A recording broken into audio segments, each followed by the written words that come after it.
Donc là, nous sommes au chapitre 8 de Daniel, dans le site Bible Hub, interlinéaire.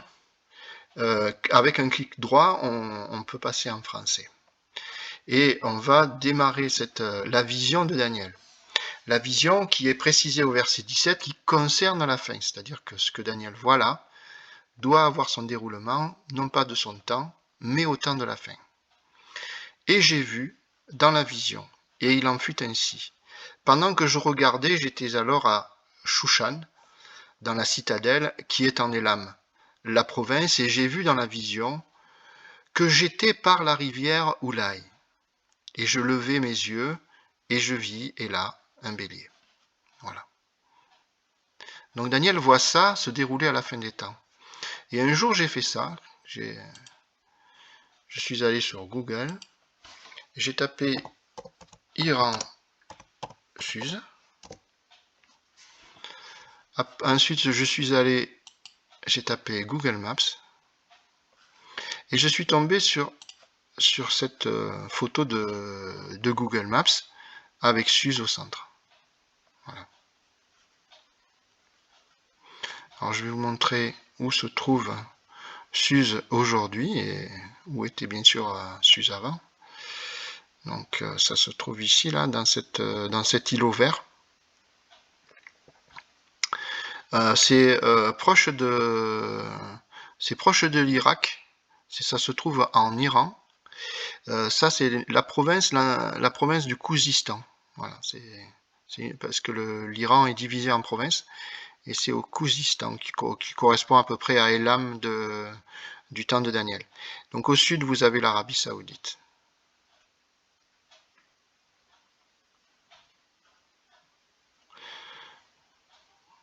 Ça, c'est une ville plus importante, Deswoul. Donc voilà. Donc on revient. Alors là, c'est ça que je suis tombé là-dessus.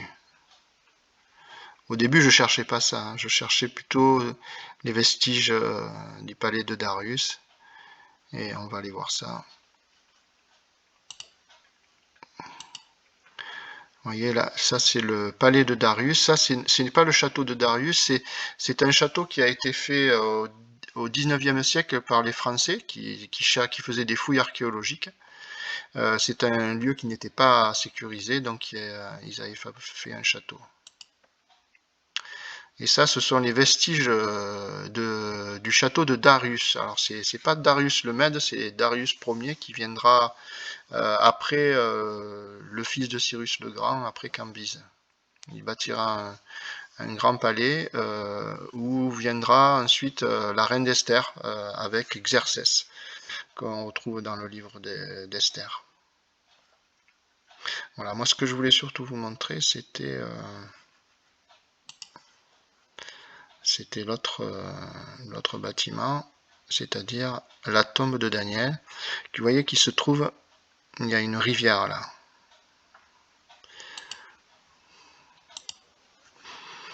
Donc voilà. Donc là par exemple, on peut voir les photos.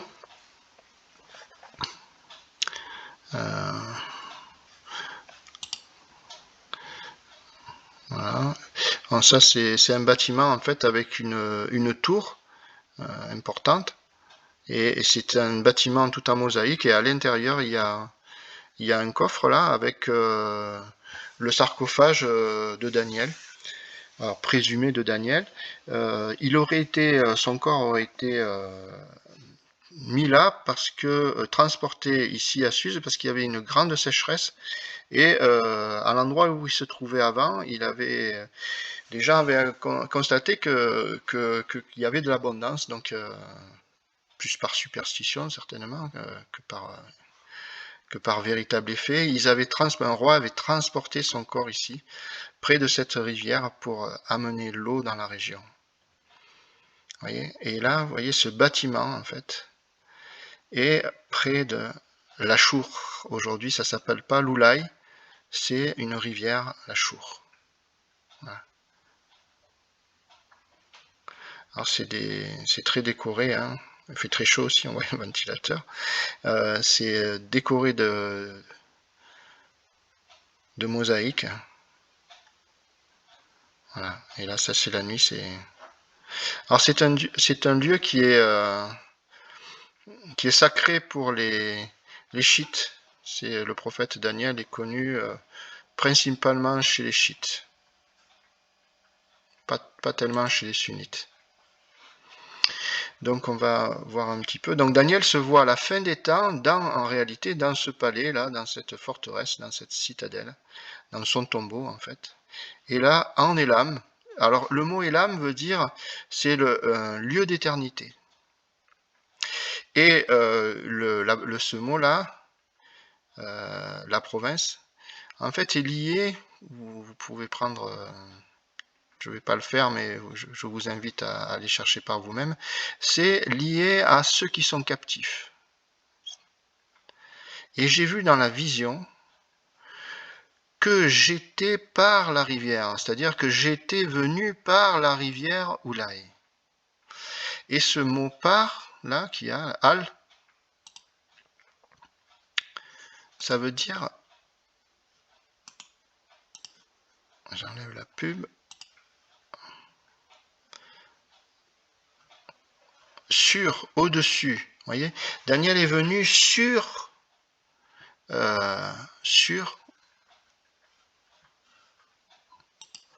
ce canal, ce fleuve, cette rivière, Oubal, Oulaï.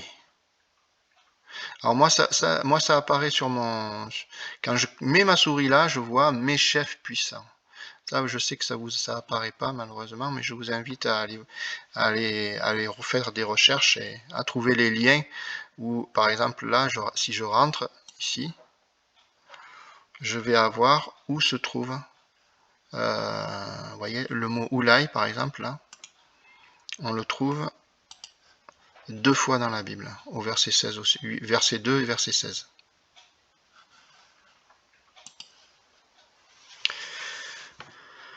Donc Daniel se voit porté par la rivière des chefs puissants. Donc il y a plusieurs interprétations. On peut voir que Daniel se voit dans son tombeau, à ce qui correspondait de son temps à Élam, voyez, et il se voit près d'une rivière. Mais on peut l'interpréter différemment, c'est-à-dire que Élam veut dire éternité. Il se voit dans son tombeau, dans le lieu de l'éternité, dans le lieu des captifs, et il revient par le canal d'irrigation, ce qui irrigue, où là il se voit revenir par les chefs puissants. Et au verset 3, et je levai mes yeux, et je vis, et là, ici il y a un pas sec, c'est-à-dire qu'il y a une rupture dans le texte, cette barre-là, un ram. Alors c'est pas traduit, c'est il voit le bélier. Il voit le bélier qui a 2 rois, à 2 cornes, ici à cet endroit, voilà, bélier. Quand Daniel ouvre les yeux, il voit le bélier devant lui qui a ses 2 rois. Et ces 2 rois, ce sont les rois de la Médie, c'est-à-dire de la Turquie d'aujourd'hui, et de la Perse, c'est-à-dire l'Iran. Et c'est le faux prophète que nous retrouvons au chapitre 13, verset 11, dans Apocalypse 13, cette bête qui a aussi 2 rois et qui sort de la terre, qui s'élève de la terre. Parce que nous allons voir que le bélier va être mis à terre et piétiné, et ces 2 rois, ces 2 cornes vont être brisées. Donc là, je ne m'attarde pas trop là-dessus. Simplement, je vais vous dire, vous voyez, là alors il ne faut pas se tenir vraiment à ce qui est traduit très souvent. Il faut chercher plus loin. Là, nous l'avons, c'est au consécutif imparfait. C'est-à-dire que l'action de lever les yeux, que Daniel a, est consécutif à ce qui s'est passé. C'est-à-dire que Daniel se voit dans son tombeau, et consécutivement à ça, il se voit transporté sur la rivière, et consécutivement à ça, il lèvera les yeux. C'est-à-dire que là, nous voyons qu'il est écrit imparfait. Imparfait, ça veut dire que l'action n'est pas accomplie. Elle doit se réaliser dans le futur. Alors, je lèverai mes yeux, et je, consécutif imparfait, et je verrai, et là, le bélier à 2 cornes, qui fait ce qu'il veut, etc., etc. Voilà.